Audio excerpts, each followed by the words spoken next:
Ain't he great? Isn't he great, mother flowers? We are live here on YouTube.com. This is episode 234 of the Team Heel podcast. Thank you all for tuning in live this week. We are live on YouTube.com. As always, guys, thank you all for tuning in live. If you can't catch us live this week, you can catch us on iTunes, Stitcher Radio, Podbean. Any platform you can catch us on, guys. We'll be taking your calls momentarily. But isn't he great, though? And you spell it Jeffjarrett. Ladies and gentlemen, it's me, it's Steve. And I'm not alone here, guys. Thank you all for tuning in live this week, as always. I'm here joined by my friends, my awesome brothers here as well. I'm joined here first by my brother from another mother, all the way from Bridgeport, Connecticut himself. Walter, how the fuck are you, buddy? Yeah, I'm doing all right, you know. I wish I could get that recognition that that guy that you mentioned, you know, get some. He had some very good recognition right there. But yeah, it's been good. We actually had a nice day. What was it, Wednesday? I was like amazed. Like I had my window open and everything, but back to the shitty weather now, huh? Oh, dude, you're telling me, dude. Holy crap. The weather was fucking crazy tonight, yo. It was just one of those things where tonight? What, yeah, the rain? No. So, dude, like this whole week, like here on the East Coast, dude, right? So, Wednesday it was like 70 degrees, and everybody, I know, it was hot. And everybody and their mother, everybody and their fucking mother were in flip flops and tank tops, spaghetti strap, cargo. I wouldn't go that far. Come on, bruh. Like I'm like, yo, bruh, it's flu season. Motherfuckers are dying left and right for the fucking flu, and you're gonna go out there and chanclas on and tank tops, spaghetti straps. Like, I get it. You know, people work out for their summer body during the winter, so they're trying to show the progress, if you will, right? The fucking progress, you know? But, guys, if you guys can hear me, let me know in the chat as well, guys. Y'all can hear me. I did some adjustment to the microphone, so hopefully that works too, but we'll see where that goes as well. But, yeah, guys, fire up the PS2. And we're joined here by awesome people as well, all the way from California, where it's never cold. It's always sunny. Bullshit. No. This has been the coldest it's ever been. I went through. Okay, so in California, by the way, this is Chase Oliver here. Chase? The Impact fanboy assassin, whatever the fuck he calls me. All right, so anyways. No, I don't know if you guys deal with this weather on the East Coast. You guys can tell me this. Do you guys deal where it's super cold and it's like super sunny outside? Yeah, so, that was like on Monday. Okay, so straight up, it was 42 degrees. The coldest I've ever been in was when I was in DC, and that was 8 degrees. So I've been in cold weather before. But this was ridiculous, all right? So the day started off at 36 degrees, and the sun was out, man. And some idiots at my school, man, like they bless these souls, man, because they've never been in cold weather. I know what's up, man. Like I put on my sweatpants, I put on my jacket, you know, I'm fine. But man, some of these fools are wearing their tank tops, man. They're all shivering and shit. Like, yeah, no, it was, dude. Like winter came back hard, man. It's been cold. Like the highest we've had this whole weekend is 52. Or this whole week was 52 degrees. That's the highest we've had this whole weekend. So no, don't say it's never fucking cold here. It can get cold, but it's rare. It's really rare. I say that because, dude, every time we talk to you, like when we Walter say, "Hey, man, it's cold over here," you're like, "Man, I don't know about you guys, man, over here in California." So that's why I say it. And no, it's not that one. I wish I could be bragging that to you guys that right now it's 60 degrees and I'm chilling, but no, I'm kind of cold tonight, a little bit. All right. And we're joined here by our newest member of the crew here. He was here last week, and, you know, we decided to bring him on because, again, he's just an awesome dude, and you guys are going to love him also. Big Mike from Big Mike's Wrestling Recap Show. Mike, how are you, buddy? Man, I'm doing all right, man. Just chilling like a villain, you know. Just ready to talk some wrestling, some rumors, new induction into the Hall of Fame news. You know, just The regular. The Hall of Fame, dude. Hall of Fame, the works, man. Ain't he great, guys? Ain't he great? I guess that's the way to start off the show. So pretty much, guys, we're taking your calls momentarily. We're gonna get into predictions of Chamber. We're gonna get into the big news of JARRETT.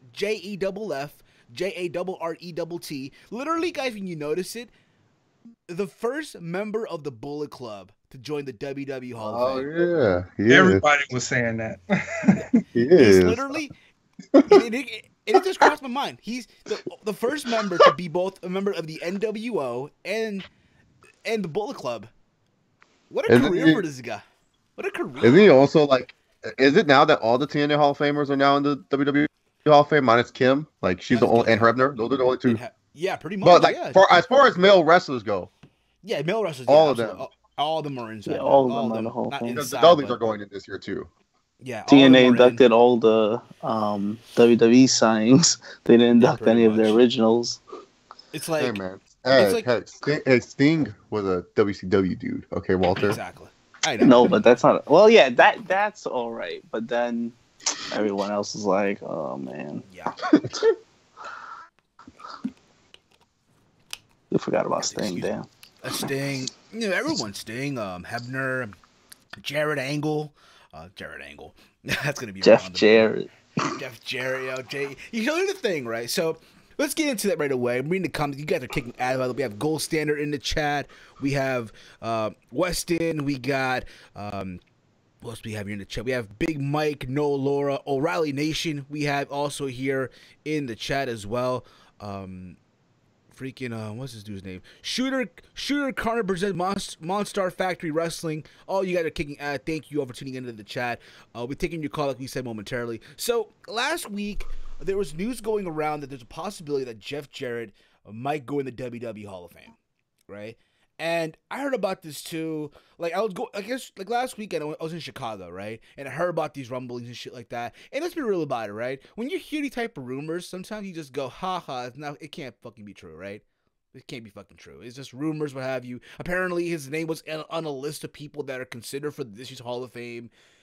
And this Monday, I guess all our phones went off because we have the WWE app and it notified us. Like breaking news, What? right? I don't have the WWE app. Yeah, my Well, you phone went off. I got that. So I have the app too because again I watched. ESPN lets me know all that stuff, man. I've that never used the WWE app. I've never used it. Like I don't watch Network on my phone. Fair enough. I don't get notifications from WWE. I just go on Twitter. Well, I do. What's up, O'Reilly Nation? How you doing?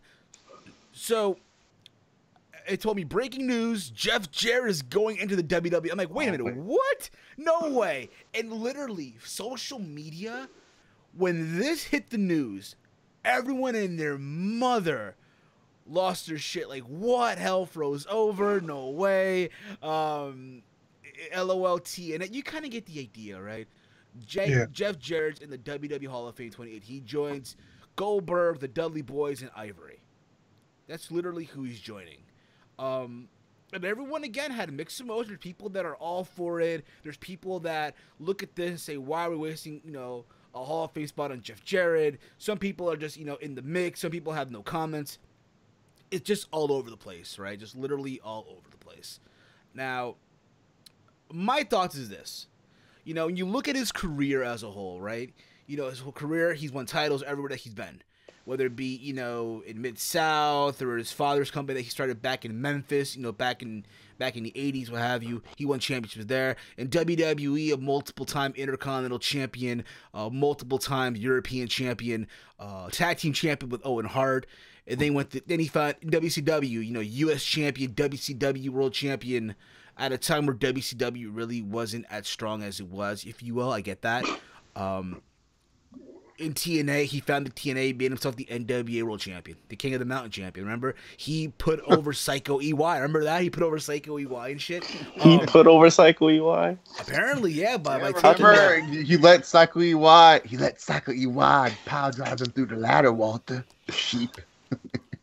Exactly. So you kind of get the idea, all of that, right? And now, he the thing about it too, like, hey, he went out of his way. He tried to make another company in Global Force Wrestling, and shit didn't really work out. It didn't pan out as he thought. The boom period, remember the next boom period in wrestling, guys? And No, yeah. it didn't happen. It just didn't happen. And because of that, and, you know, he had that moment in TNA where he came back and it seemed like TNA died and he became GFW Impact for like a cup of coffee. And then he parted ways again. And he went on a freaking crash course where he was, you know, intoxicated in AAA, throwing tortillas and taco, which he's been doing for a while, though. In Mexico, he's been doing that for years in Mexico. So it's not like anything new, if you will. And then he went in that indie show in Canada where he was intoxicated in the middle of the ring and shit. And then he went to WWE sponsored rehab, and from there, hey, he's a Hall of Famer now. He's gonna be a Hall of Famer. I think, again, listen, you know, there's other people, and I totally agree, that should be there before him. I get that. But at the same time, look at the Hall of Fame right now. You got Coco Beware, Donald Trump, and freaking, what's his fucker's name? Freaking Drew Carey in your Hall of Fame. The world's not going to end because Jeff Jarrett's in the Hall of Fame. That being said, he has the resume as far as success in the business, yes. Being in the business for over 30 plus years, yes. That alone, yeah, he should be in the Hall of Fame.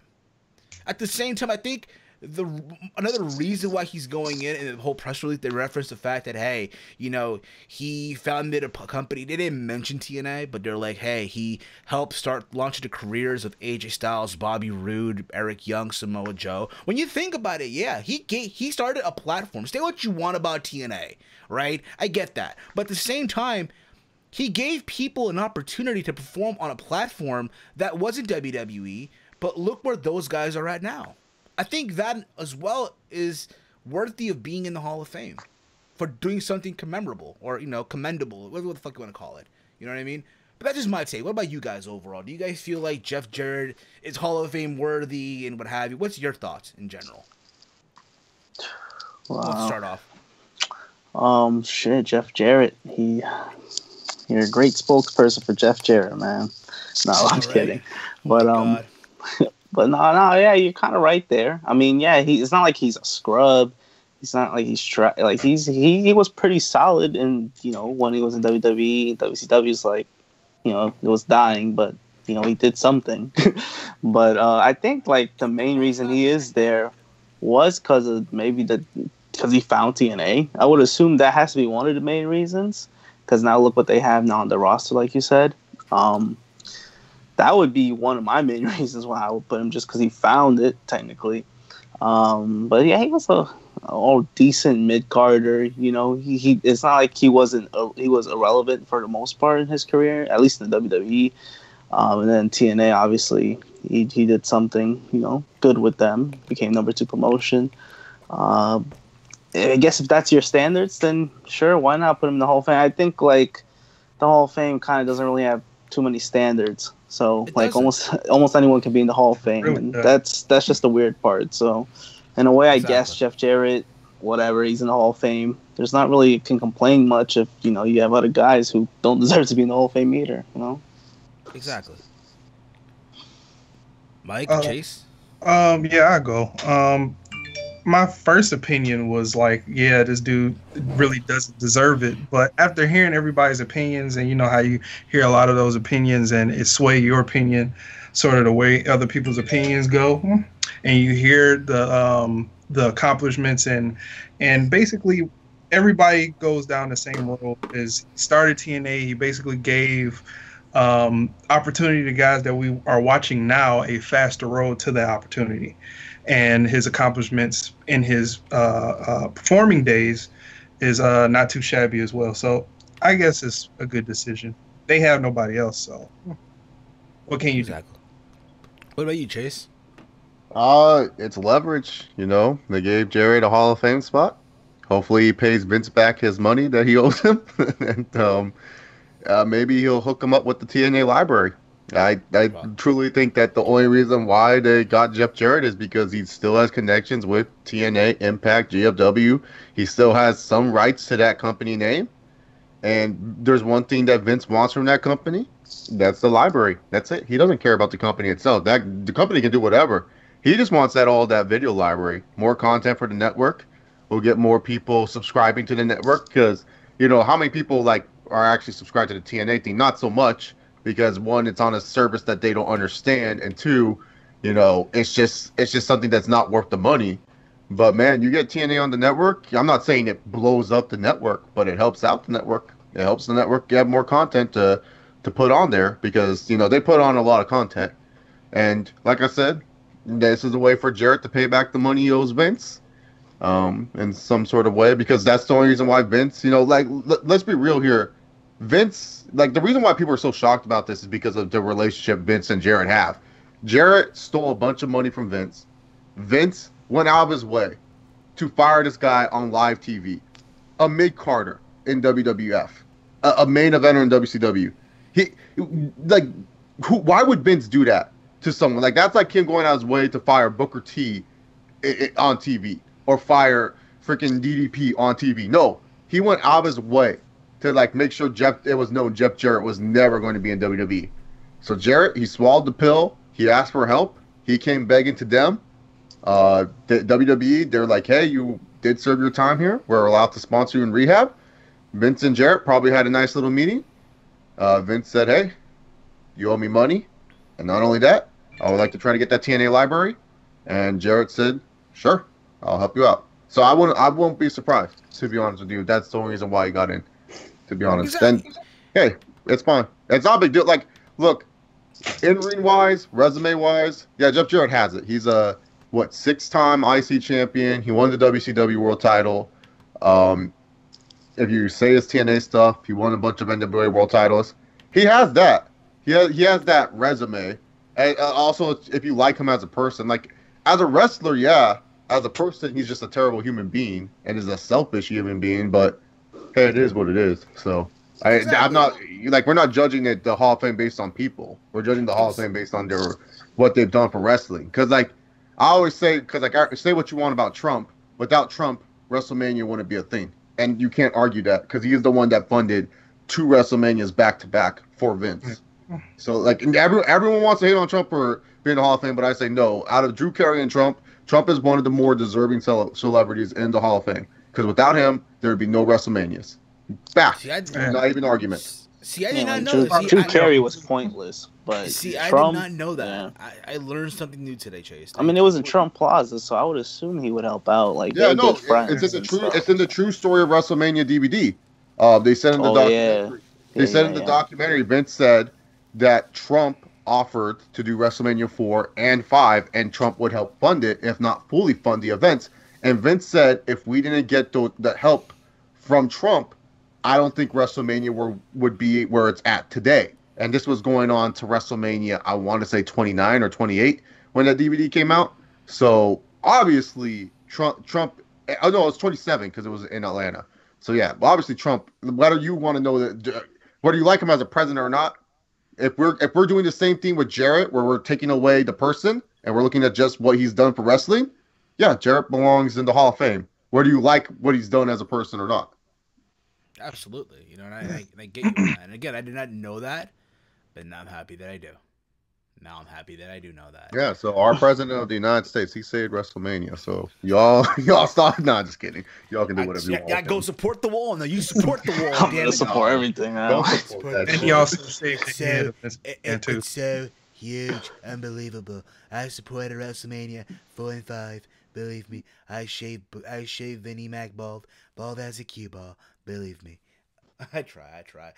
See my order change. Yeah, and also too, that Battle of the Billionaires actually was a huge success for WrestleMania 23. So another thing Trump was a part of that was a huge success because it did drop. Live to see because 23, like I believe it's the 3rd highest grossing Mania, if my knowledge off the top of my head, because I'm not gonna look it up, but it's top 5, one of the highest grossing Manias and stuff like that. So he outsold Mayweather when it came to WrestleMania. So just saying, I'm just trying to say, because people like to say, oh, Jeff Jarrett doesn't deserve it, but as a person, and it's yeah, but really, to be honest here, you got to also look at what they've done for wrestling, and that's really what the Hall of Fame is all about. Because everyone laughs at Coco Beware, but no one talks about that Coco Beware is what's it called? Coco Beware is was a huge draw back in like the South and everything like that, that there's so many Southern wrestlers that drew it for whatever dumb dick reason they did. They drew inspiration from Coco Beware. So I'm just saying, no one gives Coco Beware that. Like, yeah, he didn't do shit that much in WWF when he wrestled, but like in the territories, Coco Beware was a stud. There you go. Right? That's fair enough. Fair enough. But the question is now with Jeff Jarrett. Think about this, right? We're gonna get in the arena, right? Because you know they're gonna do everything in that same arena in New Orleans at the. I forgot the name of the venue already, but you kind of get the gist of it. Right? The Smoothie King. Yeah, the Smoothie King Arena. Yeah, they're gonna have Raw, SmackDown, NXT, the Hall of Fame, right? Think about in one arena, right? You're gonna have. When you think about it, you're gonna have Jeff Jarrett, Kurt Angle, Karen Jarrett, who was former Karen Angle, Rebby Hardy, and Matt Hardy. Let that shit marinate for a minute. And you know for a fact, Rebby Hardy cannot stand the shit out of Jeff Jarrett. No, I hope they take a picture with each other just for shits and gigs, just to fuck with people.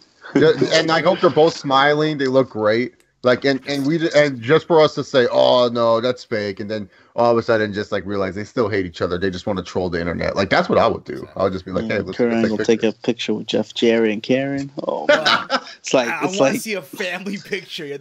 It's Karen and Jeff and Kurt and his current wife. And by the way, I saw the Kurt Angle 24 special again a couple days ago for shits and giggles, and it's still one of the best ones that they've done out of all the 24 specials. Oh, you don't like Goldberg's like consistent like I'm tired, I hate my life. Oh my god, all about my kid.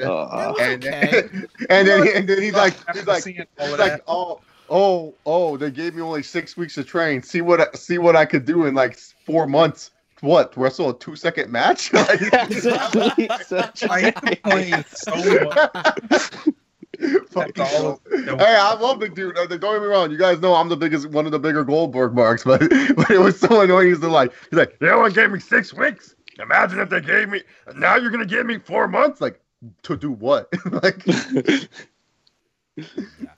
yeah, he has to take a series. It could be a long match. Speaking of those 24s, I just want to say, what's your guys' I talked about this with like Ace the Wrestling Nut and Ross. Gold Standard 000. What's your favorite, fake, interview that they make you do, or that's fake interactions? You know, when they like obviously plan an interaction just to get that in the 24, like Goldberg randomly running into Undertaker as he arrives in the arena, like, oh, what a coincidence! You're just standing here like an idiot, waiting to talk to me. Or like Hogan, like my favorite still is Hogan and Warrior, where they're like, yeah, Hogan was told not to talk to Warrior, and then Hogan drove up on his golf cart and was like, hey, brother, what's going on, dude? You want to be friends again, brother? And then Warrior's like looking at him like, what the fuck are you doing? Like, that's still probably my favorite fake little interact. I don't know if you guys pay attention to that type of stuff, but I just want to know if you guys do. I want to know what's your guys' favorite fake interaction, because like Hogan and Warrior, obviously number one for me. Yeah, I'll give you that one. Hogan and Warrior. After all the years, remember all the shit that Warrior was saying to Hogan over the years in those like YouTube clips, like back in 2011. Oh man, I saw you and your wife do this to Miss Elizabeth, this and that. So it was like he was going crazy on those videos back in the day. Yeah, he was insane back in the day. But now the question is, right? The question is, who the hell inducts Jeff Jarrett? Kurt Angle. Yeah, I got a couple people in mind. I'd say the Road Dogg. Yeah, that's one of them. Road Dogg. Road Dogg has and they let Cornette fucking do the Midnight Express. Just let just let freaking Vince Russo do it. Why not? Bro, I gotta tell you, bro. No, don't do your Russo's terrible. Shut up. Bro, I gotta tell you. I gotta tell you, bro. Jeff Jarrett, bro, was why greatest... not? I mean, if Cornette could the thing is, if Cornette can come back, why can't Vince Russo? Why? Like, I see no problem with Vince Russo doing an induction. Like, it, like everyone was like, oh, I can't wait for Cornette's induction. Well, you really think Cornette's gonna go there and just shoot like crazy? No, he's gonna induct his friends. That's literally Jeff Jarrett's best friend is Vince Russo. Like, people forget. Vince Russo, like WWE, TNA, Spike TV was like, we don't want Vince Russo. But Jeff Jarrett kept Vince Russo as a ghostwriter. So that way, like... You know what? I don't even think he'll do it because all the China stuff. He's so disgusted with that. Oh, I think he will once he sees the paycheck that WWE sends his way. All right. They send him a Hall of Fame paycheck. He'll be like, you know what, bro? I changed my mind. WWE is awesome, bro. I'll tell you what, Vince. You do this. We'll do a network special, the Vince Russo show on the network. Well, bro, I gotta tell you, bro. Jeff Jarrett, bro, won the WCW championship but he had to drop it to Hulk Hogan, bro. I tell you, bro. Hulk Hogan, you piece of shit. You piece of shit. You never see I that do piece this for of shit. the Booker T's. Like, what? Why Booker T? Jarrett. And the Jeff Jarrett. And the That's disco. the main event. I just love how he just randomly said Booker T. Like, why? Like, it was just so random at that time. No, because, like, no offense to Booker T. It was just, like, so random. He just said Booker T. Like, what? It's a main event player right there. Main event player, yeah. Back then, he was a main event player. Yeah, I'm going to knock Corey Graves out. Oh, man. You sound like a Jewish New Yorker, Steven. Isn't Russo Jewish, though? I don't know what Russo he's is. Sicilian, so I think he Catholic. Oh, okay. Yeah, I think he's not Jewish. I think people think he's Jewish, but he's not. So yeah, I guess for me, it's Road Dogg. What about you, Chase? Well, who you thinking? I said Russo. Why not? Russo. I have Fair no enough. problem with that. What about you, Walter? Who you thinking? I said Angle for the trolling purposes, but I don't know. I guess it could be Russo. I think people are saying Cornette, but Cornette already did one last year, so I don't know. I don't pay too much interest to that, to be honest. But You know who I would do too? But Mike, who do you think good? After you, I'm gonna say who I think could also be the one to induct him as well. Mike, who do you think inducts Jeff Jarrett? I was thinking either Road Dogg or AJ or somebody like that. yeah, I was about to say AJ That's pretty actually. good. That's my second. Yeah, pick. I was thinking of that like literally before you said that. Like, What better way? I think Kurt Angle wouldn't be a bad one because then it could be a cute little message where Kurt Angle goes, you know what, guys? It's all about forgiveness. Oh, it's true. It's damn true. It's real. It's damn real. Yeah, like he just says, like, it's all about forgiveness here in the WWE family. I went to rehab once too. And you know, even though Jeff Jarrett has done some despicable things, I still forgive him. And Jeff, I really do think you're one of the best workers I ever been in the ring with. Oh, it's true. It's damn true. And then out comes Jarrett. They hug. Be great. I say Kurt. You know what? Kurt Angle's up there for me too because I think that'd be a cute story. They both went through WWE rehab. You know, they can be like little rehab brothers. They can share their chips of honor, and they're like, "Yeah, I have been free for 1 year, Jeff." yeah, I think Angle is gonna be definitely in the top of the list. I don't know how he's not. Yeah, and you know, Angle, because like he's an Olympian and he's like a competitive dude. Like those people, like competitive people, are weird human beings. Like I could just see Kurt Angle be like, "Hey Vince, I know you don't know this, but Jeff and we have a history, and I really would like to induct him into Hall of Fame." Oh, it's true. It's damn true. You know? I just picture because every Kurt Angle promo, he always has to say that stupid line. So I feel like that's all he says now after every conversation. Can you imagine him like? He's like talking to his wife. He's like, "I'm thinking about going to the grocery store. Oh, it's true. It's damn true." He just goes. Can you imagine him like lecturing his kid, like one of his kids? Now, Kira, you better not do that, or else this will happen. Oh, it's true. It's dang true. You better wear condom. You better tell him to wear condom. It's true. It's damn true. Dude, you're not even doing it right. You have to talk like very slow. You have to go, "Oh, it's true. It's damn true." Like you just bring damn true. Like you have to pause it. You know, you have to pause it. It's damn true.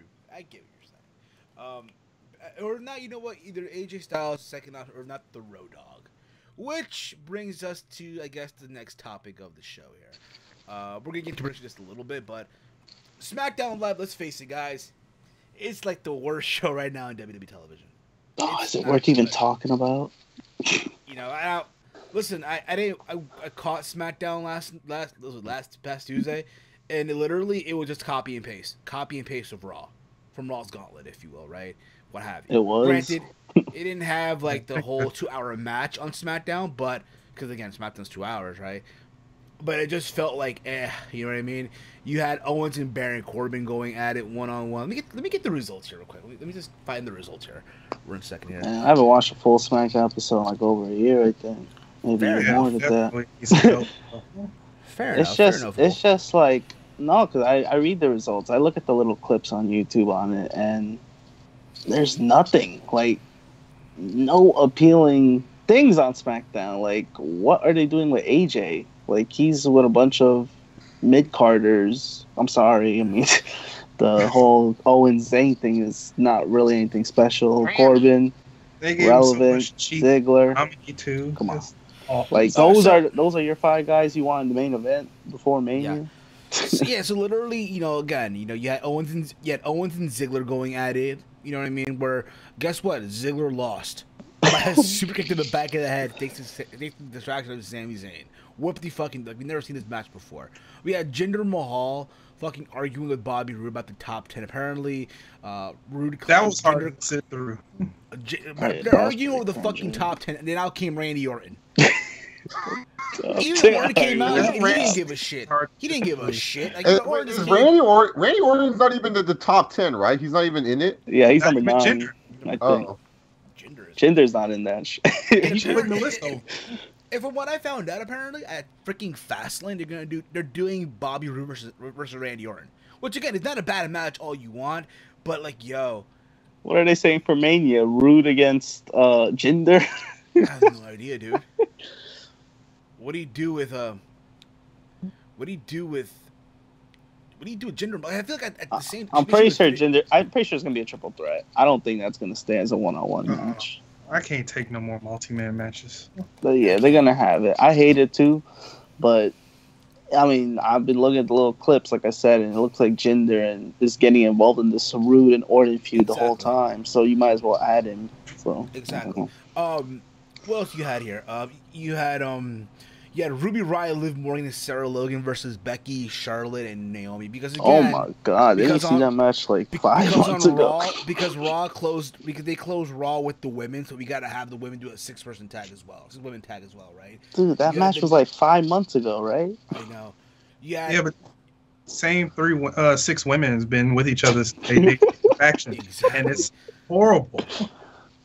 You had the New Day versus Chad Gable and Benjamin, where whoever won this would go on a fast lane to face the Usos, and New Day won. People are saying though, how come? I thought Hell in a Cell their last match, but again, people gotta understand this: ticket sales, yo. Yeah, butts and seats. Cause like, well, also too, no, they made a pact. The New Day, as long as the Usos were champ, the New Days weren't allowed to face for the #1 contendership, and now the pact's over. Yeah, fuck that. Yeah, fuck that, yo. They don't expect we're supposed to forget about that. So. Yeah, exactly. They didn't expect to remember that. Did you guys hear? Okay, I don't know if you heard this.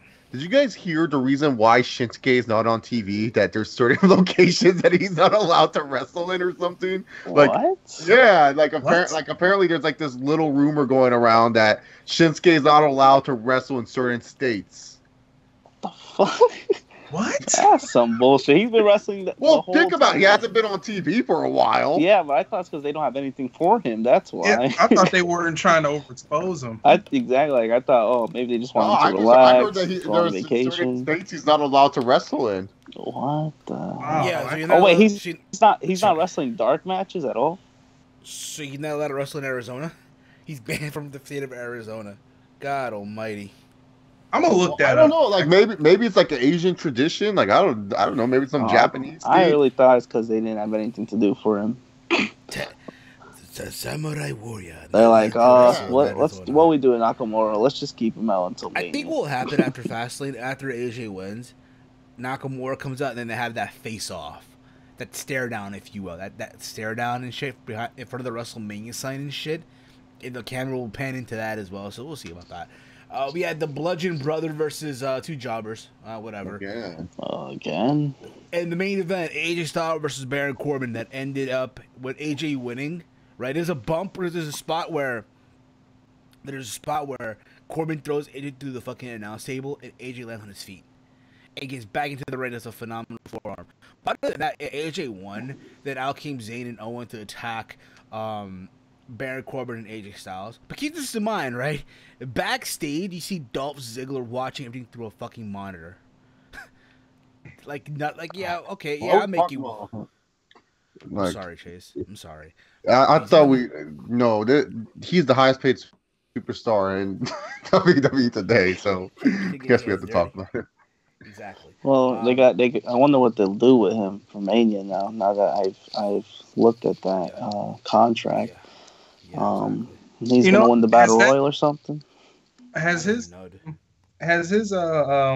salary been confirmed by anybody other than what we heard? I'm pretty sure that's a confirmed salary. Like, I kind of believe it. From what I heard, it's in the millions, but it's not like 1.5 like they're claiming. Like, I know it's in the millions. That's still a lot. That's still a lot. That is still a lot. Like, I heard he's still paid more than Roman and Seth, which is ridiculous.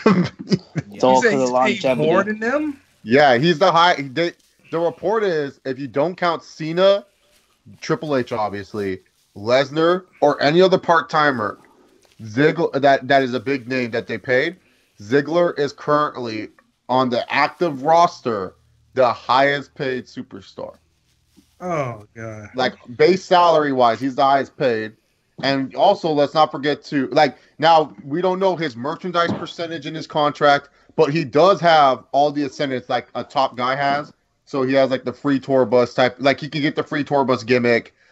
He gets the free, like they cover all his travel and the hotel because that's what WWE does to like the top guys. Like people don't realize the bottom end guys, like the Charlie Carusos and the Mike Romes, they get covered on stuff because they're not like full-time employees. So WWE only needs to fly them out for those few days and that's it. But the guys that actually go full-time, they aren't covered, rooms or anything like that. Only if you are making like a certain value to the company, they'll cover all that for you. And Dolph Ziggler hits that threshold where he is able to do it. So he is currently right now the highest paid superstar on the roster. If you look at just the salary, base salary wise. Amazing. Amazing. Because remember, like when that report came out that last time, Reigns was only making 990,000 a year. Rollins was making 1.1 mil a year.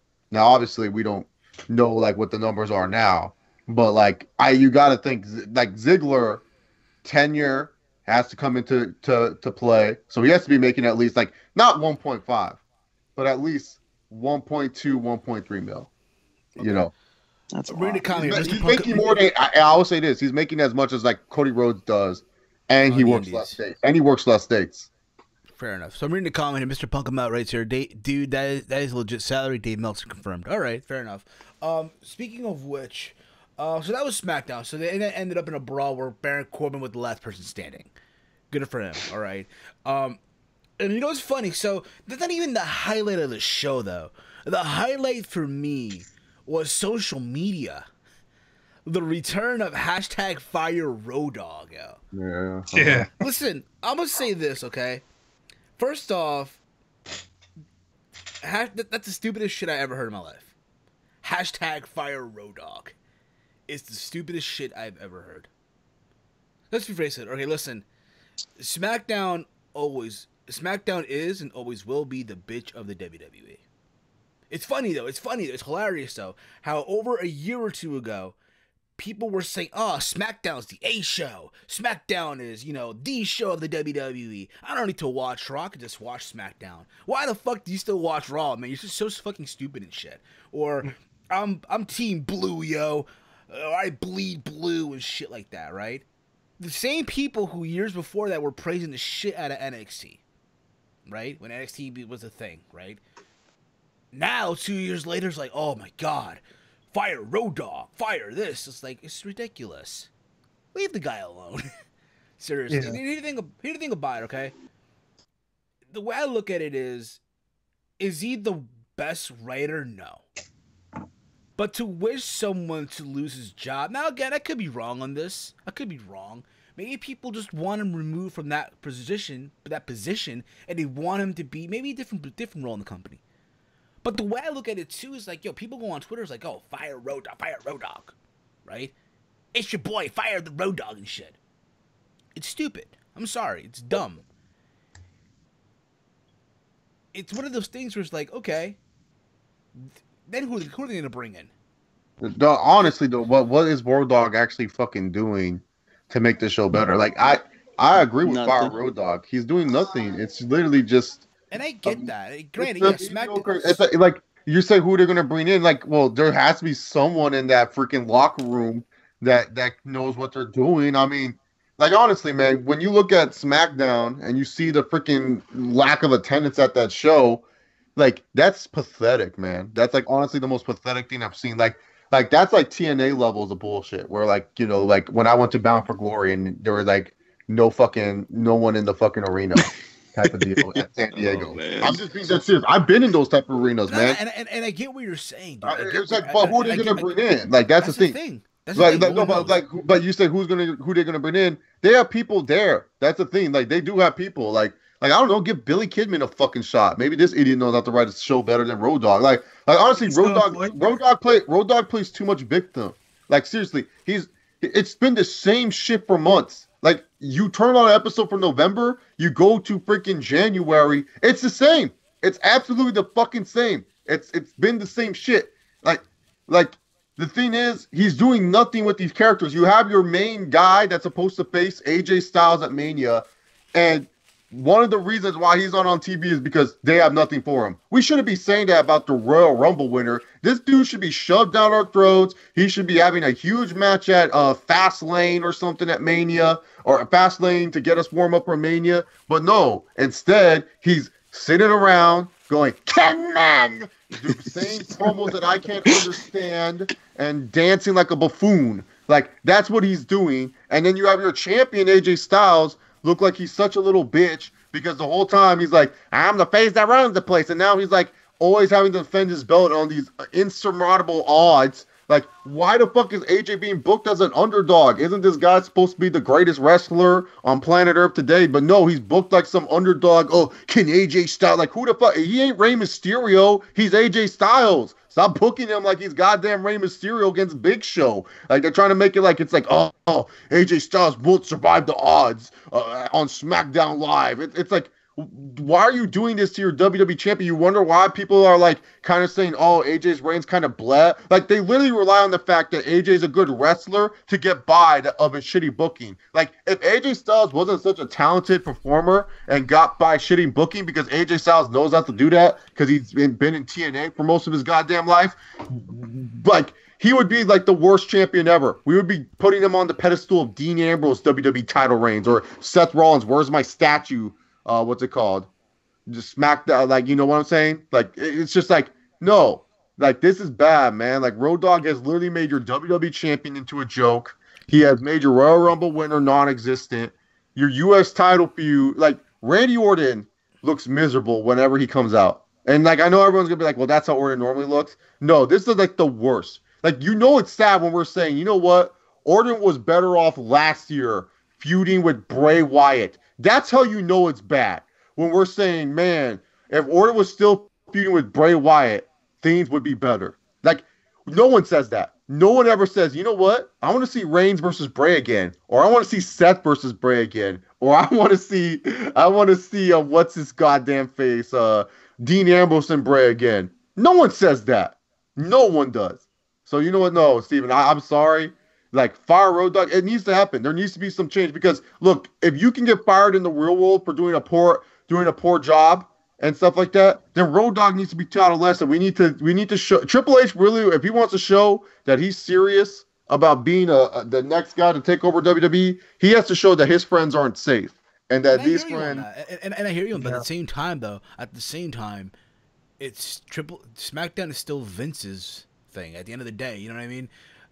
I feel like, again, at the same time, all this shit falls on Vince. And here's the thing about it, okay?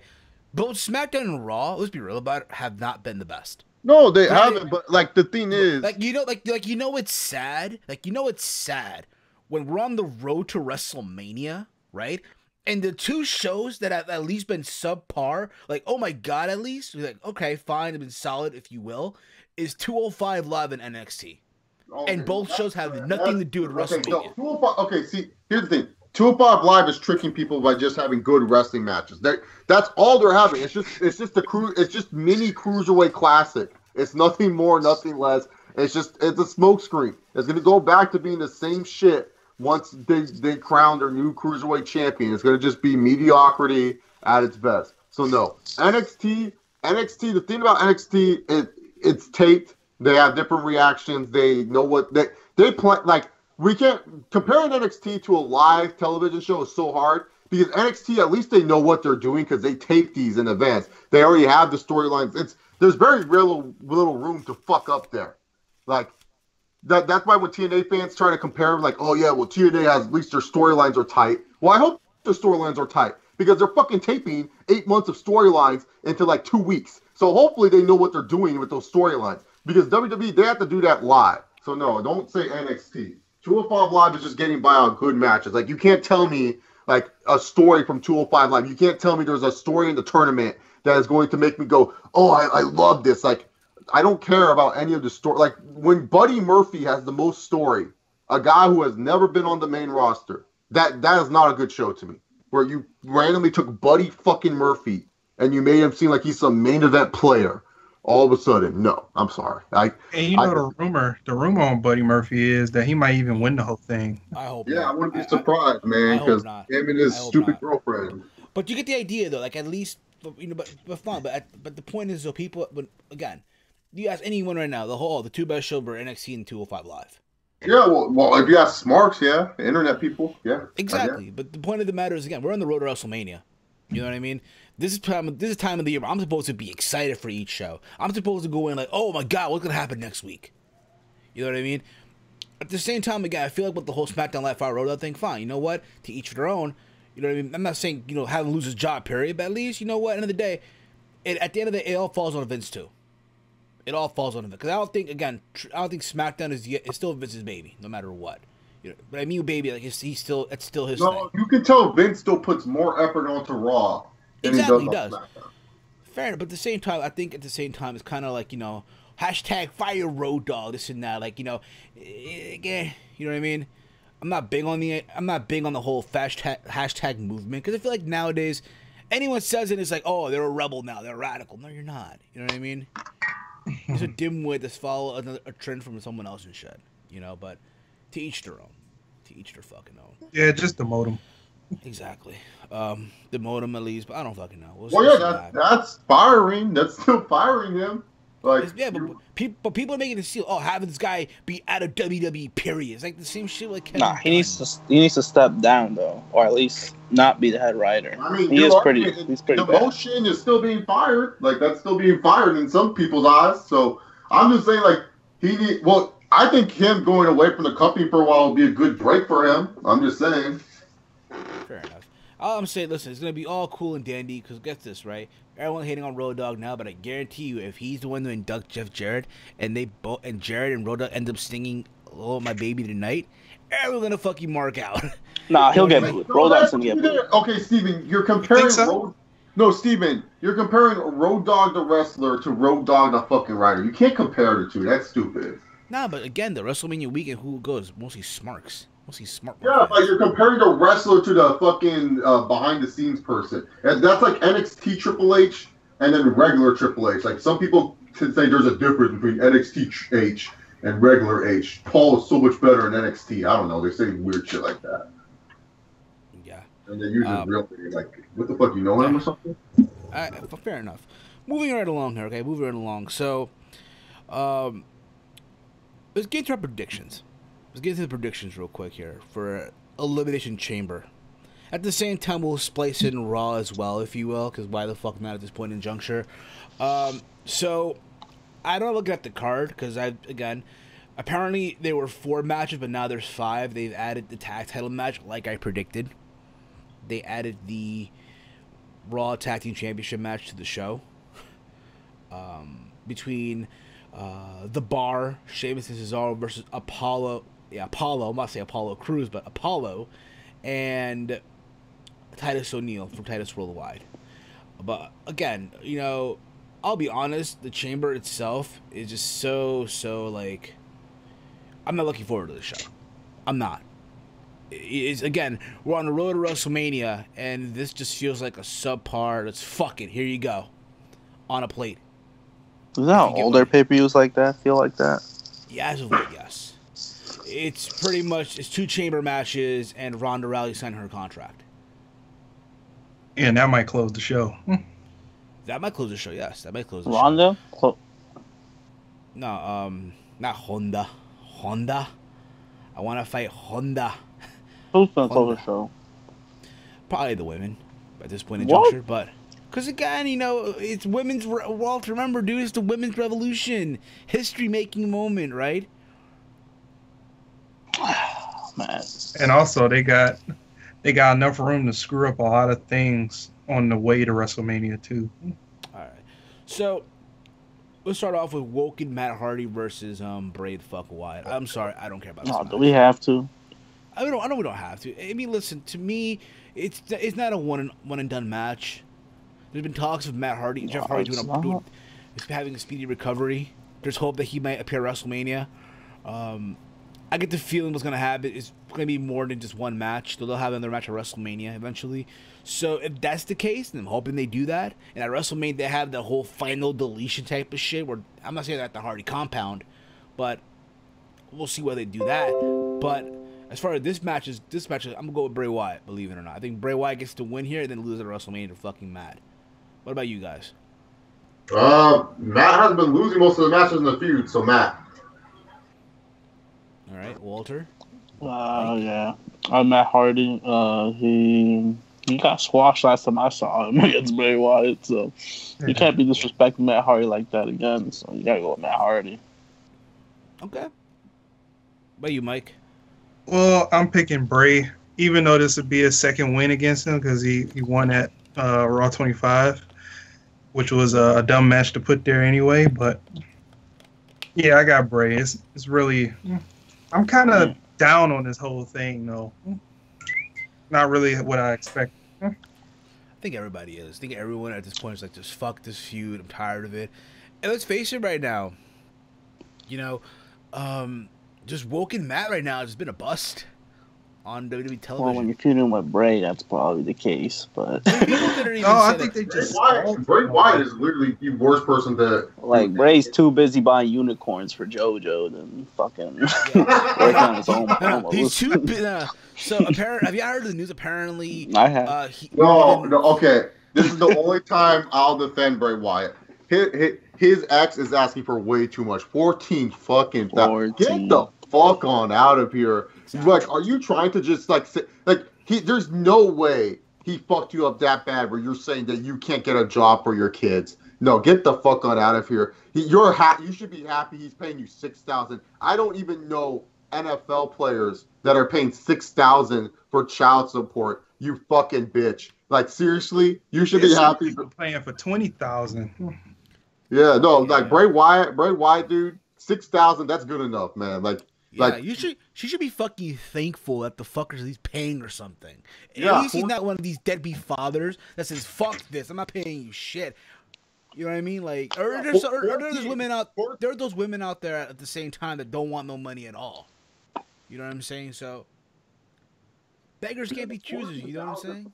Oh man, 14,000 so much money, dude. Bray, real, JoJo got him hypnotized and shit. You pretty much just want to live off, and plus you gotta think about where she probably lives, what's her lifestyle. Okay, she's getting 200,000 a year to do fucking nothing.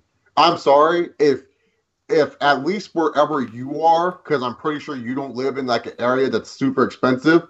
I'm saying right now, if you were to tell me, hey Chase, you can have $200,000 a year and you don't have to work a day of your life, I'll take that. 200,000, still 200,000. I can find a cheapo apartment here in California, and I'll be able to live off 200,000 a year and still be able to go party at least once every blue. Like 200,000, so much fucking money. Like people underestimate how much money that actually is, dude. Like it's because that's how you know. Like some people just don't understand money. Like 200,000 is a lot. Like, and I'm pretty sure she lives in Florida, no state tax. You probably have a nice little condo in Florida. 200,000, yeah, no, you can sit on that for a while plus interest. Woo, That girl's a gold digger, man. Like, you know what? I'll defend Bray Wyatt there, man. His ex, too much fucking money, man. Asking for way too much. You can't be asking for that much. Fair enough. But that's it. I guess so. Me and Mike have Bray. You, Chase, and Walter have Woken Matt. We then go into, because fuck it, why the hell not at this point in juncture? Titus Worldwide, Titus O'Neil and Apollo versus Cesaro and Sheamus. I'm gonna say this right now. This could possibly be that match that steals the show in some weird way, shape, or form. Because again, the people that are in this match, and you know, Apollo had a good showing in that redemption fatal 5-way. I know they're doing this whole tease that hey, they might win the tag titles, but I know they're not. They have a couple wins over the Bar. We had a couple weeks on Raw. It was like last week on Raw. They named Apollo Crews Apollo, and they had him pin Cesaro or roll him up for the victory and shit. So with that being said, I'm gonna go with the Bar retaining here. What about you guys? Bar, like, no need to break it down. Like you said, they've been winning too much, so the Bar has to win. They ain't gonna let no Titus Worldwide win. It's gonna be the Bar. Yeah, it's just the Bar. I mean, it doesn't make sense for Titus Worldwide. Well, I like Titus Worldwide, but yeah, they've been winning way too many times. So yeah, Bar. Yeah, I got the Bar too. Too much momentum on their side. You don't want to kill that. And plus, they're probably their next. That's how we know this era of wrestling's fuck. Oh, this team has momentum. Let's kill it. Exactly.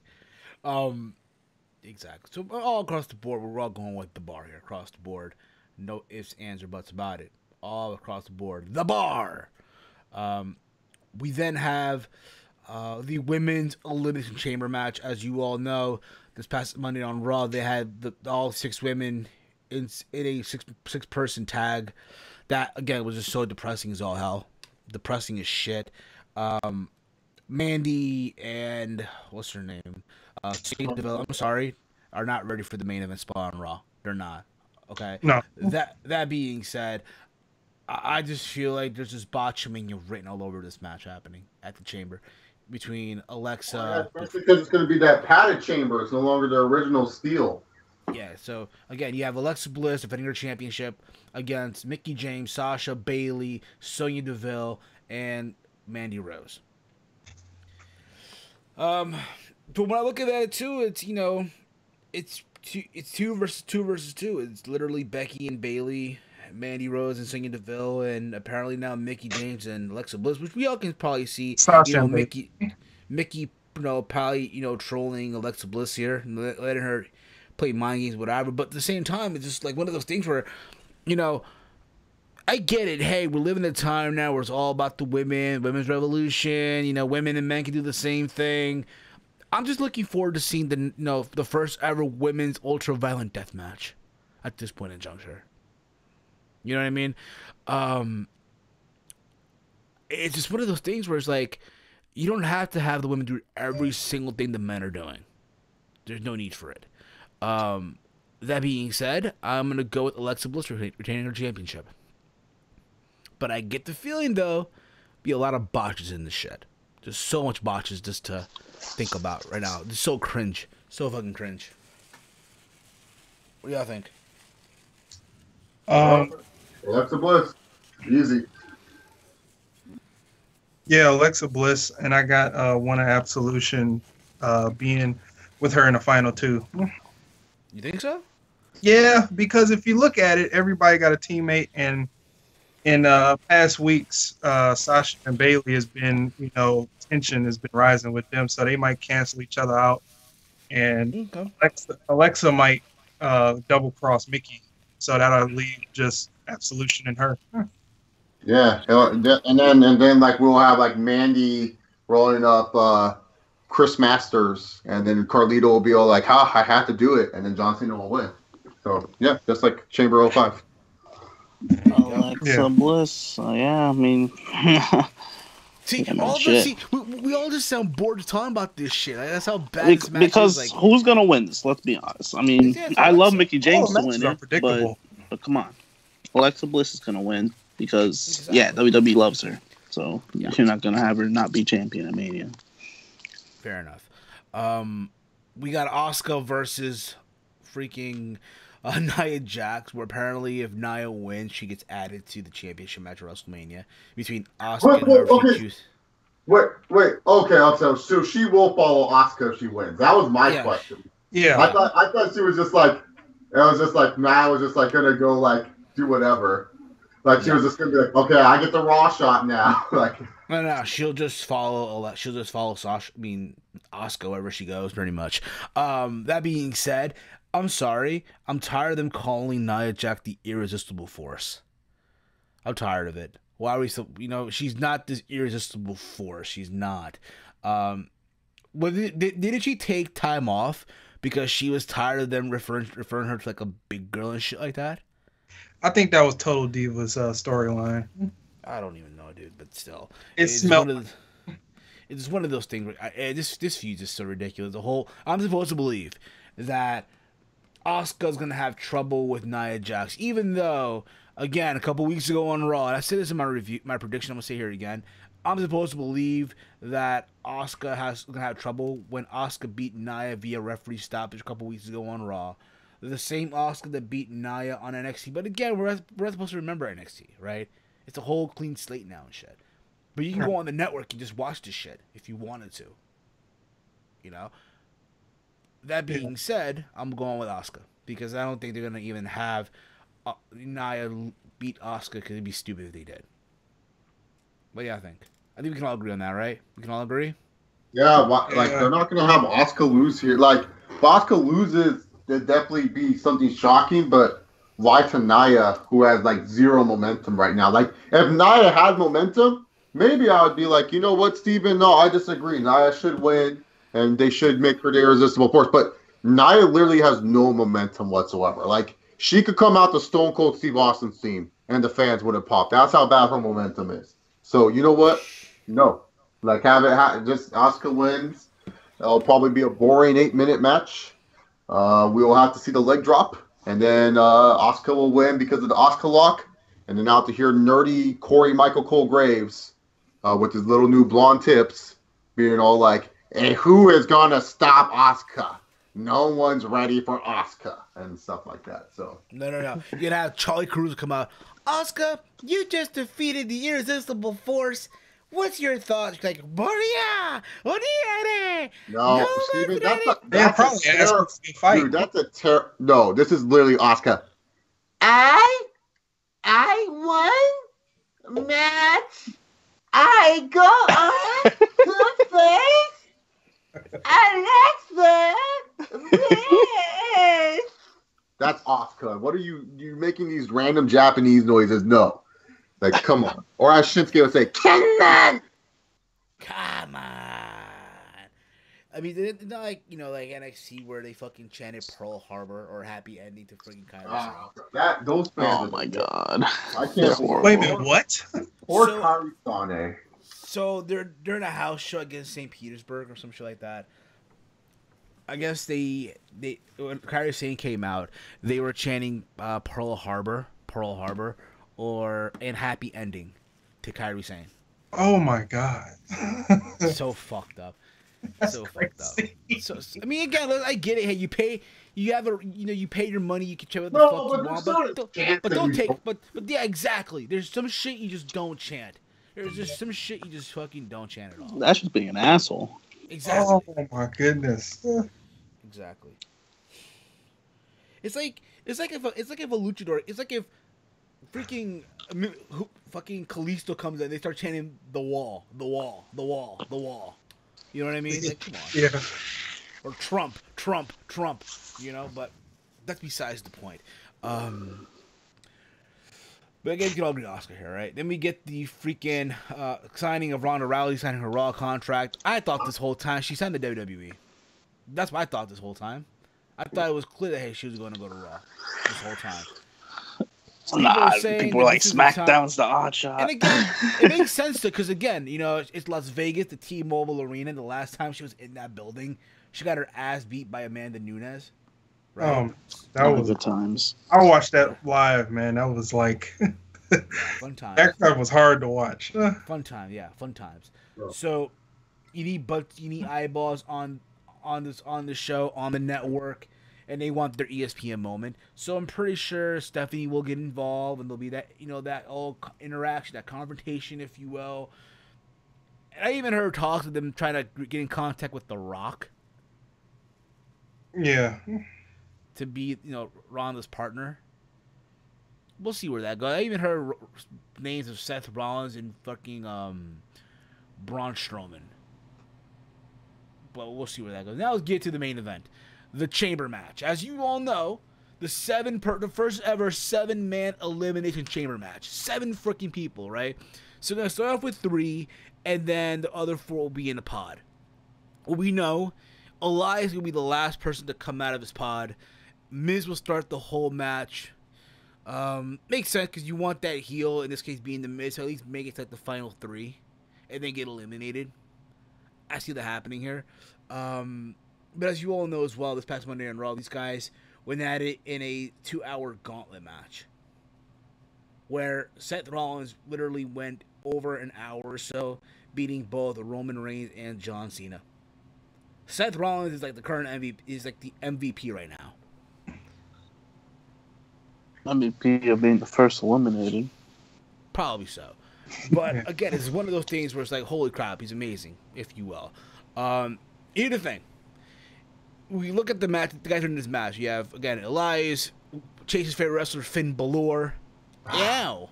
Braun Strowman, Roman. What the fuck was that? Yeah. He just go, no, Steven, it's yo. He says yo. What was BI? Like, I didn't know I was talking about Tyson Kidd here. Yo. We have Elias, Smiley, Finn, Care Bear, and Braun Strowman, the Big Dog and Roman, Big Match John, the Architect, and the A-lister. Pretty much, that's what we have in this match. It's one of those things where like who we know is gonna win because per WWE, and who do we want to see win. I'll be real with you. I would love to see Seth Rollins get the win here. You know what I mean? At the same time, we know Roman Reigns can win this whole thing.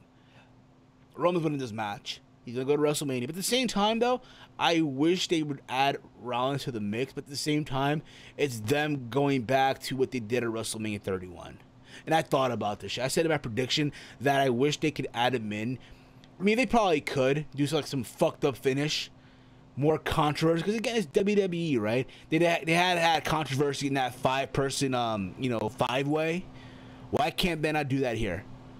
But at the same time, though, like I said, it's one of those things where, you're doing pretty much the same shit you did at WrestleMania 31. So how do you go about this? What do you guys think? Easy. Roman Reigns is gonna win. I know that. I mean, but that's gonna be the winner. There's no other option, bro. I mean, we can all agree though that Elias is gonna be that one guy to have everyone get. Elias is gonna be that one guy in the chamber playing with his guitar, doing a concert, and everyone can hit their finisher on him and then eliminate him right away. We can agree on that, right? Yeah. Elias is not gonna last long. Yeah, I also predict that nobody won't get eliminated until everybody is out. So no, first Elias gonna get eliminated, and then then the match begins. But other than who's gonna get eliminated first? Elias. Elias? Then that means everyone's gonna be done out. Yeah, in the chamber. Probably so. But I'm going with Roman. But at the same time, I wish they could add Raw into the mix. But at the same time, it's like them going back in time. Why go with Cena? Do you really want to see Roman? Oh my God! Imagine that, John Cena versus Roman Reigns versus Brock at WrestleMania 34. I didn't say triple threat, but triple threat, yeah. That would be awesome. That's what the fans want to see. What about you? That's what I want to see. Yeah. What about you, Chase? What do you think? I want Roman to win, and I think Roman's gonna win. I made a video about the Seth Rollins problem, about what WWE did with Seth Rollins and his booking and stuff. So, and it's a good problem and a bad problem. It's not an insult to Rollins. It's just a problem that they booked themselves into. But yeah, no, I want Roman Reigns to win. I like Roman Reigns, so why would I change? Why would I change something that I've been been on since the beginning? I'm not going to say, oh, because Rollins had one good match, I'm going to sit there and be like, okay, I remember he's a good wrestler. He should be in the main event. No, I always knew Seth Rollins was a good wrestler. Like, that hasn't changed, like, at all. So for me personally, yeah, no, I'm definitely going to go with Roman Reigns winning. Like, the only other one that I want to see win is probably Cena, just for the LOL Cena wins, and also because it's like, you can never, I don't care what anyone says, you can never count out Cena when he's in a match. You know, he's still a favorite to win. So, yeah. Fair enough. Fair enough. Big Mike. Reigns is gonna win, but I kind of want Bryan to win because I think WWE needs to pull the trigger on him because they had many chances to do so, but they won't. They give him all these strong situations, and then they back out and then make him look like a fool. But yeah, Reigns is gonna win. That's called Kane 101 booking. Yeah. Pretty much. And that's pretty much the pay-per-view. I mean, there's possibly that the Undertaker might arrive and it costs you the match. We could probably see Miz eliminating Braun Strowman starting off their match.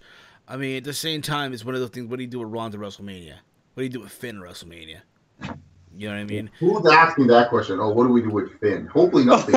You're surprised. There's people out there. There's people out there. What? Who? I'm like hoping this dude comes out. He's like in the Andre the Giant Memorial Battle Royale. Rob Gronkowski comes out again. Demon Finn in the Andre the Giant Memorial Battle Royale. No, dude, like seriously, you know what they do with this guy? They don't care. Like seriously, like they're like, oh yeah, he's back with his little jobber friends, the club. Oh, that lasted 2 weeks and stuff like that. Anything. Honestly, I'm hoping they do what they did at WrestleMania 24, that interpromotional match, that win an interpromotional match. You can fucking do, I don't know. Who do you think? Oh, have him face off against Ziggler, dude. Ziggler, there you go. Oh, okay, yeah, that'd be cool. My friends and I, we actually thought of a good idea. This was before Rollins was doing anything. We said they should just throw Money in the Bank on this card, but the catch is you have to be a former Money in the Bank winner to be in the match. So you could have, Rollins. You can have Kane. You can have a bunch of wrestlers in that match. But most importantly of all, you could have a returning Dean Ambrose. And that would be some hype little shit right there. So I don't know. I thought it was a good idea, get at least 6 or 7 wrestlers on the card. Plus we get a Money in the Bank briefcase, which is always fun because this is what I feel like WrestleMania is missing. It's like we don't have that Money in the Bank briefcase holder kind of just like chilling. Like, and no, Carmella doesn't fucking count. Like, shut up. Like, that's not a briefcase. Exactly. Before we take live calls, all right. Before we take the live call, I want to talk about the big announcement on NXT. That is the announcement of the Dusty Rhodes Classic that's happening in 2 weeks from now, if you will. They announced the brackets for this tournament, and apparently whoever wins this tournament will get a shot at the NXT Tag Team Championships at TakeOver New Orleans. So we have the Street Profits versus Heavy Machinery, TM61 versus Authors of Pain, Tino Sabatelli and Riddick Moss versus Sanity, and Oney Larkin and Danny Burch versus Mustache Mountain and Trent Seven and Tyler Bate. Whoop-de-doo. What about War Machine? I have no idea, dude. Yeah, they're not in it. I don't think they're in it. They're in it. I don't think they're in it. I think they'll debut I after. was making a Peter Rosenberg joke there. I know. But that's pretty much the bracket. You're like, oh, they're not in it. So obviously not. That's pretty much the bracket, though, for the Dusty Rhodes Tag Team Classic. Let's go. What a lackluster bracket. I'm sure for the really Street Profits.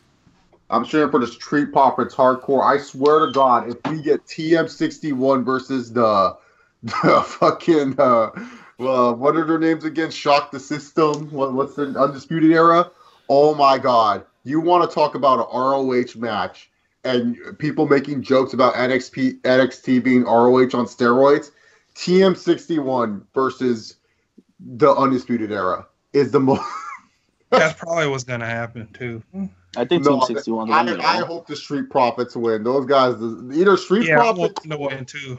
Either Street Profits or Heavy Machinery should win this. I know everyone's like against Heavy Machinery for whatever reason. I don't know what they've done. No, they're solid. Yeah.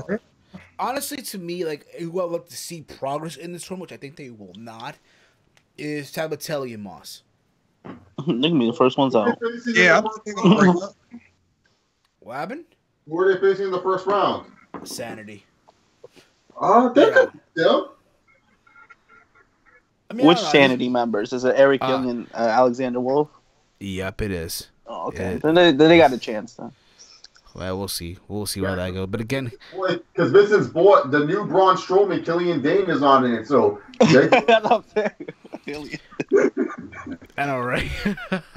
no, I swear, telling you guys, y'all don't realize it, man. Killian Dane, that motherfucker. Oh, once he comes on the main roster, you want to know what a shove looks like. That's a shove right there.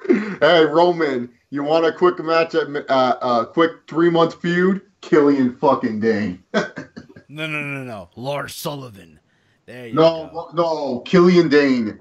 Vince loves this fucker. You can tell, dude. Like, no, Lars Sullivan, Vince does not love. Like, I'm sorry. No offense. Vince does not love this guy. Killian Dane, oh, he loves this guy. Yeah. What's it called? Michael Corley, Go Heavy Machinery. Guys, if you want to call in now, the phone lines are open. Take it to the streets, guys. Give us your thoughts on anything we discussed. Just so you guys know as well, this Sunday we'll be going live on this channel, giving our review of this Chamber pay-per-view, taking your calls as well. So make sure you guys tune in for that as well. Other than that, though, you know, this again, I was in Chicago this weekend. It was fun as all hell, even though I went for like a day. My brother's birthday. Did you see CM Punk? No, I did not see CM Punk. Well, fuck that then. I don't care. But no, it's funny though, dude. So we get there, right? So it was me and my mom, right? So we get there. So we were traveling from from the airport to the city, dude. There are subway they're like subway rails, like the trains, like the underground trains, in the middle of the highway. Yeah, literally, it's like holy shit. It's just great. And again, wait, like, you know that's in California too, right, Steven? In the middle of the highway, though. No. Yes. I didn't know that, dude. I did not see again. You know, you're talking to a guy. Isn't the subway have a bridge in Brooklyn too? That we see a highway, or I know we crossed the bridge. I know we have, but I'm talking about in the middle of the fucking highway. In the middle of the highway? Yes. Yeah, I think that's the L train. Huh?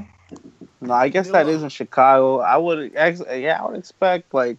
I know it's not going to be in the Northeast, but probably in other parts of the country. It was cold as shit. It was cold as Chicago. Shit. So we stayed at the Westin Hotel. Beautiful hotel, by the way. Right? We stayed at a good ass hotel, and we get to our room, and dude, the whole room smelled like weed. Yeah, fucking hipsters. Oh, poor soul. Fucking hipsters. Fucking my mom couldn't stand the smell, right? So we had to like get another room and shit. But other than that, it was a fun time. I did not go to the Pro Tea store.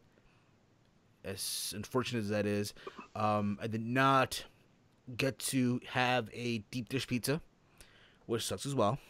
And I did not eat a Chicago hot dog. So, well, I was 0 for 3 when I wanted to do that. So weekend. you didn't get your goals, pretty much. No, I did not. Hopefully, when I go back, I do. I spent like a weekend there to do all of that. You were only there for a day, so I mean. Yeah, we know what it is. Dude. Even if that, like, honestly, dude, it's a beautiful city. All the hell you want. Per my brother, my brother lives in the city of Chicago, right? Literally, if you go to his apartment, his balcony, you literally see Sears Tower, right? So he told me, like, pretty much in the summertime, the city's like the best time to go. It's in the summertime and shit. Yeah. Which I believe. I totally believe. Other than that, though, we're walking around the city, right? As we get back to the hotel, it starts snowing. And keep this in mind, right?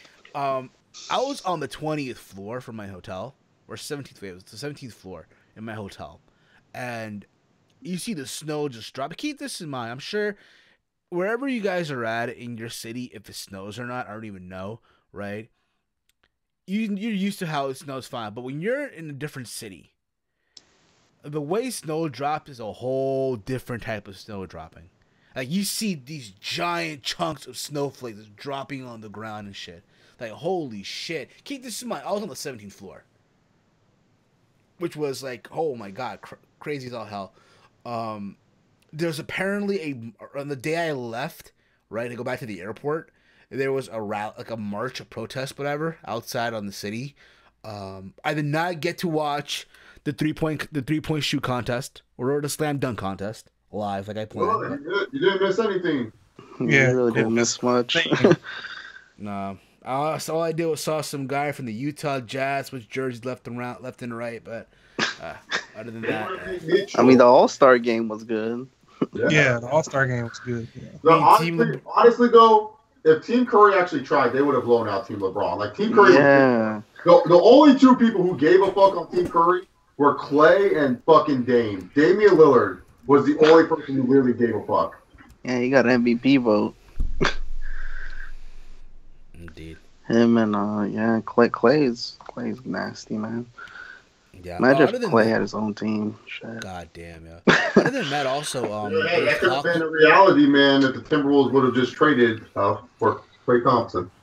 I also purchased. Oh, they could sure use him. Rest in peace, playoffs, Jim. Well, we're gonna still make it, but Jimmy Butler could be out. So yeah, might be bounced off the first round. I purchased UFC 3, by the way, as well. UFC 3. Well, again, I know someone that was a game, so he gave me like a low price for the game. I didn't pay like the full price for the game and shit. Oh, you paid $50, didn't you? Nah, I paid like $20 for the game. Damn, that's a new game? No, because my friend works in there and shit, so he hooked me up, whatever. He hooked me up, right? Like these headphones that I have right now, right? That I'm rocking around, the Turtle Beach ones, I got them for free. So, yeah, GameStop don't give a shit. So 2 years ago, right? 2 years ago, yeah, my bad. Take that back. Last year, I went to GameStop because I was gonna start streaming, gameplay on Twitch, what have you, right? I don't even use Twitch like that. Now I'm using it on my YouTube channel, which I should go back to use Twitch. I should, but it is what it is.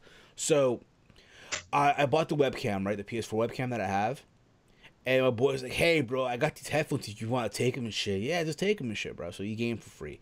And when I looked them up at the time, they're like $150 headphones that I have for free. Wow. I wish I had your Connect, man. Yeah, so you know what it is, dude. You know what it is. You treat people how you want to be treated. If you know people in the right places and shit like that, you know what I mean? You're good. Yeah. I'll be real though. This game though, I'm sorry, it sucks. Yeah, It no, sucks. At my college, there's this one guy that knows I'm an MMA fan because my Conor McGregor impression. I did that in class one time because my teacher wanted to know hidden talents, and I said, "Oh, I do really bad impressions," and they're like, "Oh, who can you do?" And I was like, "Do you guys know Conor McGregor?" And they're like, "Yeah," and I said, "Now this impression is gonna be harder because I can't say the F word because he says it a lot." So, I did my usual impression. I talked about how I'm going to go beat up Max Holloway and take back my title. I was like doing the Connor, and some people actually thought it was funny. And then, I let off you don't fucking know anything. And I was like, oh, shit. So I got caught like Kevin Hart on the Super Bowl stage. And I was just like, it was like, oh, shit. And then my teacher was cool with it. She's one of my favorite college professors ever. So, regardless, this kid comes up to me. He goes, "Hey, Chase, you're an MMA fan, right? Or do you just like Connor?" I'm like, "Oh no, I'm a huge MMA fan." He's like, "Yeah, you want to come by our dorm room because I don't live on campus. I'm a commuter." And he's like, "Yeah, I want to come by our dorm room. We got UFC free. We're here to play." And I'm like, "Yeah, for sure." I played that shit, man. Dude, bring back Fight Night, dude. They don't know how to make MMA games, man. They changed the blocking, they changed the ways that you do the kicks and shit like that. The ground game still sucks. It doesn't matter, dude. The ground game's stupid. I could not believe it, dude. Fucking, I don't know who the fuck this lightweight is. He's a guy who recently called out Sage Northcutt. This motherfucker, I had him full mounted with Habib because, I always use the wrestlers and I piss people off by wrestling them to the ground and just GSPing them the whole time. This motherfucker, I don't even know who he is. He called out Sage Northcutt recently. He has a red freaking hair, red hair, red mohawk and shit like that. This guy full sweeped me, and I said no. I said this is so bullshit. Khabib Nurmagomedov, Sambo, fucking legit wrestler. Khabib Nurmagomedov, but okay. This dude getting swept by freaking whoever the fuck this dude is. Who the fuck is that guy? That's what I said when I got swept. this game is trash, dude. Like they make it. It doesn't matter what fighter you use. It honestly you know what doesn't. I wish though. You know what I wish. And again, I don't know. Again, it's not like the EA folks are listening to this. If they did, I'd be so fucking lit. Like I wish sometimes, like TV tracks or something like that will grab a clip from this podcast and just whatever, right? But EA, whoever the fuck make this game for UFC 3, right? EA, and I guess also is Ignite, right? Yeah. Listen, this is just a request. For career mode, can we follow the blueprint of Madden and FIFA? Yeah, And maybe or even Fight Night. fucking NBA 2K. Like, yeah, I fucking hate it that I'm like this stupid retard fighter or dumb fighter who doesn't know anything except my one strategy. And like I'm in the WFA, and if I lose 2 fights, oh, my career's over. I suck. Dana White doesn't want to look for me in the fight. Like no, and honestly, dude, I'm tired of doing career mode. And John Jones has been fighting this whole till he's 50 years old. And this motherfucker is like 39-11. Like, and then the commentators talk about, oh, John Jones has only lost 2 fights in 1 fight in his whole career. Like, I don't know. It says 11 fights he lost according to career mode. Exactly. No, it's honestly career mode is trash, dude. Like it is. I'm playing it right now. I'm playing it. I'm playing in light heavyweight. And let me get my bad. I'm playing it in lightweight because I want to fight Connor, right? And it's one of those. Here's the thing about it, right?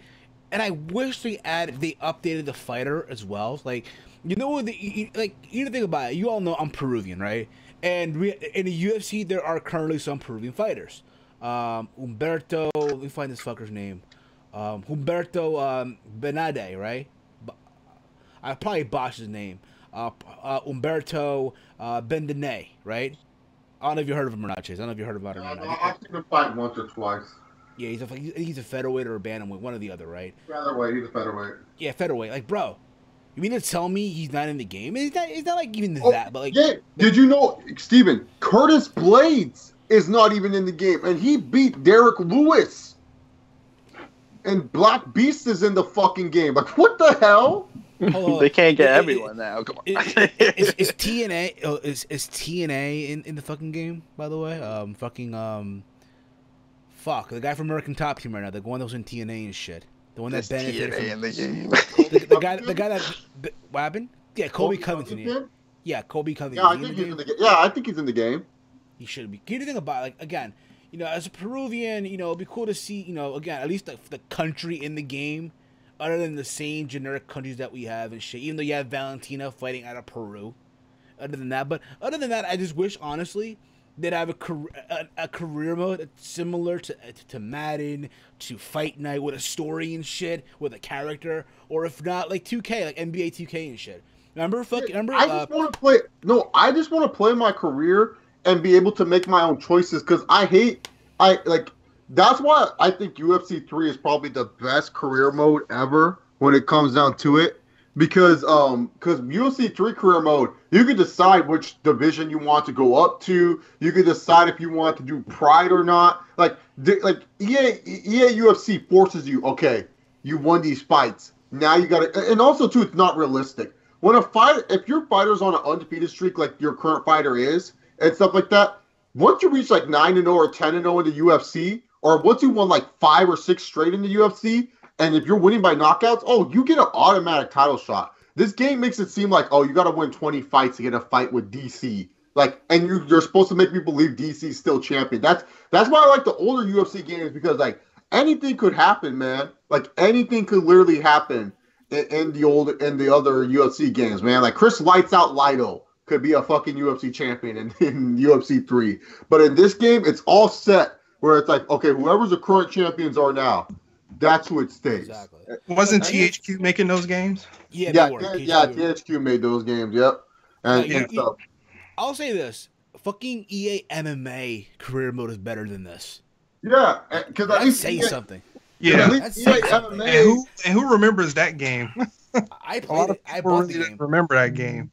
I bought the game years ago for Xbox 360. It's actually one of the more popular ones. Like that one still is priced pretty high. If you want a used copy, it's like $20 because people actually enjoy that game. Because like the career mode. Because like, the whole thing about career mode is like people want to live out their career. Like they want to pretend they were MMA fighters or they're NBA players or they're professional football. That's the whole point of career mode is where you can make your own little storylines.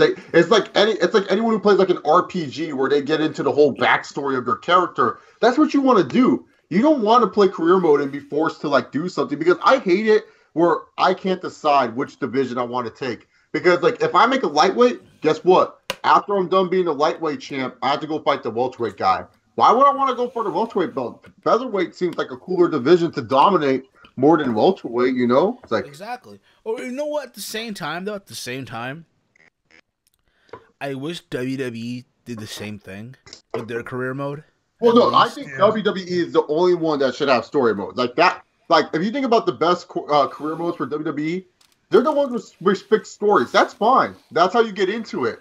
But like UFC, real sports and shit, they because like you saw what WWE is trying to do with my career. Who literally goes and plays my career for WWE? It's like the most boring thing to watch. Yeah, unless other people make their custom stuff. Yeah, their own con and shit like that. Yeah, no. That, like, if you share with your friends and you have like the weirdest wrestlers on the roster, that's interesting. But when I'm facing Baron Blade, that's not fun. Baron Blade, the green guy who on 2K18 is a fucking writer for NXT. Baron Blade, the same guy to feud with in 2K17 for NXT. But that's the thing, you know, it's one of those things where like right now, this game's a thumbs down. Am I going to return the game? No, because what I'm probably going to do, the same shit I'm doing with 2K18, do fight simulations. Whenever there's a big fight coming up, I'm going to do a simulation on the channel. Pretty much. You know, but if you're someone out there, and if you're planning on buying this game, honestly, save your money. Because, honestly, you're better off just playing EA UFC 2 or 1. You're not missing anything.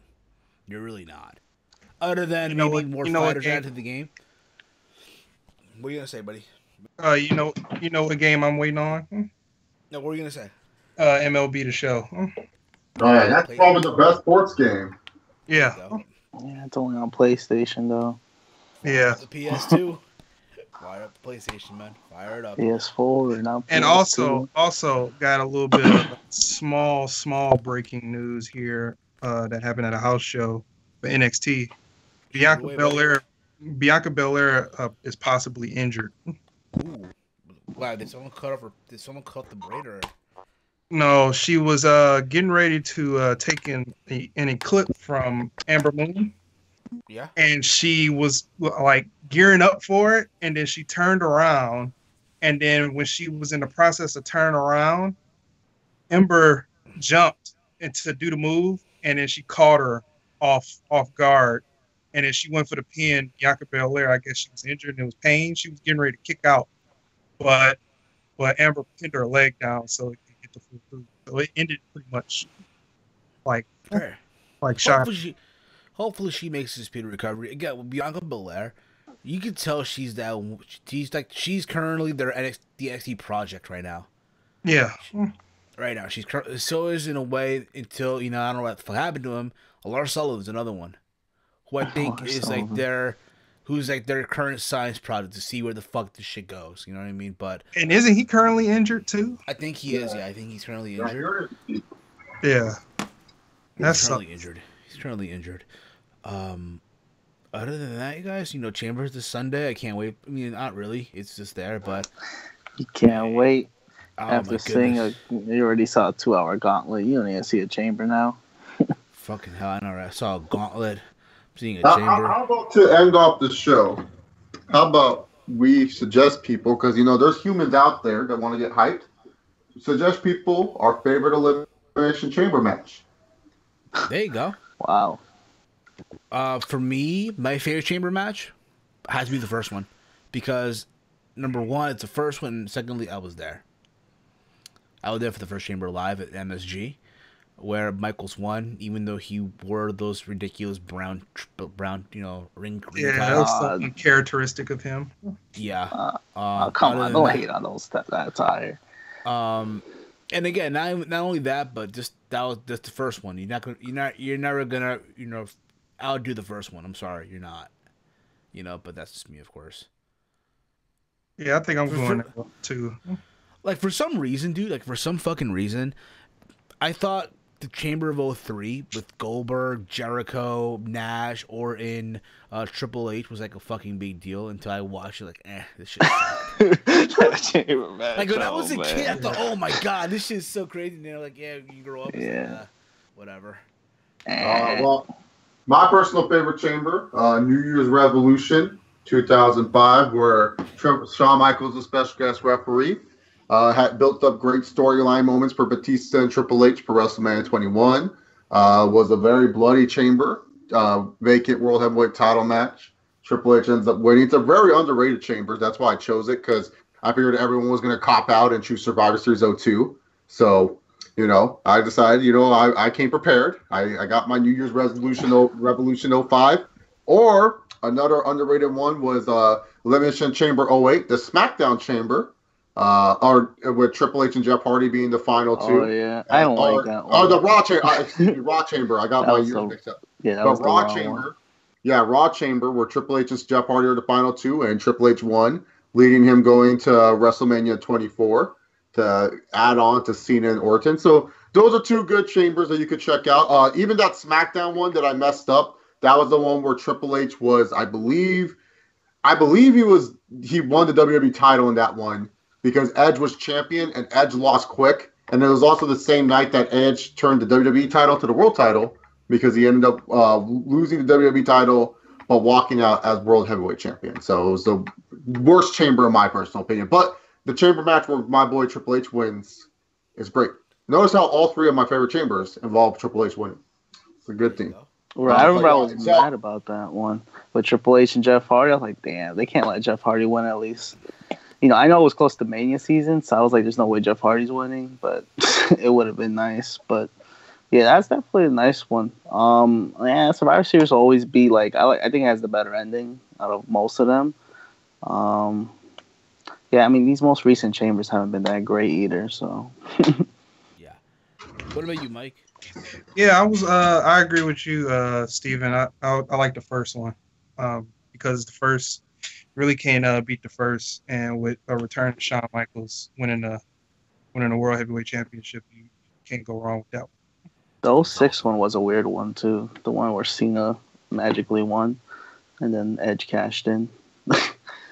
That one I definitely remember, but not because it was good, just because of what happened after. Exactly. Well, just pretty much gonna wrap up the show. I mean, nobody wanted to call in. It is what it is. I'm looking. Well, maybe you guys call in for Sunday for the pay-per-view review. Hopefully you guys do. But again, guys, thank you all for tuning in live this week. We'll be back this week for more as we continue on the road to WrestleMania. Oh, boy. Oh, buddy. Again, this podcast is available on iTunes, Stitcher, and over on Podbean, the download. Thank you all again. Thank you to Chase. Thank you to Walt. Thank you to Mike. All you guys in the chat that chatted today. You all were awesome today as well. And I just can't wait. Again, Chamber. Let's see where it goes. Let's see if it's good, if it's bad. But hopefully it's a good show. Even though, again, I'm not looking forward to it. But 9 times out of 10, sometimes WWE can always find a way to surprise you. And, surpass your expectations. But we'll see. You can follow me on Twitter at HeelSteven. You can follow the Team Meal Podcast on Twitter at Team Meal Podcast. And, yeah. Hit it, cuz. Yes, you can follow me on Twitter at HamWalter. And yeah, let's get hyped for these 5 matches this Sunday. Oh boy. Indeed. What about you? Take it away, Chase. All right, Mike, take it away, Mike. Yeah, you can follow me on Twitter at BigMike199519 and subscribe to me on YouTube at Big Mike's Wrestling Recap Show. Yeah, that's where you can follow me. Yeah, you can follow Chase Oliver on Twitter at ChaseOliver68 and check out the YouTube channel, youtube.com. That's ChaseOliver68, guys. We're going to wrap up the show now, guys. Thank you all for tuning in. You guys are so fucking awesome. We'll be back next week for more of the Team Up Podcast. This was episode 234. Again, guys, you guys are so fucking awesome. We're going to wrap up this show here playing the awesome theme song of the one, the only Jeff Jarrett. Oh, yeah, y'all. We're out, everyone. Peace out.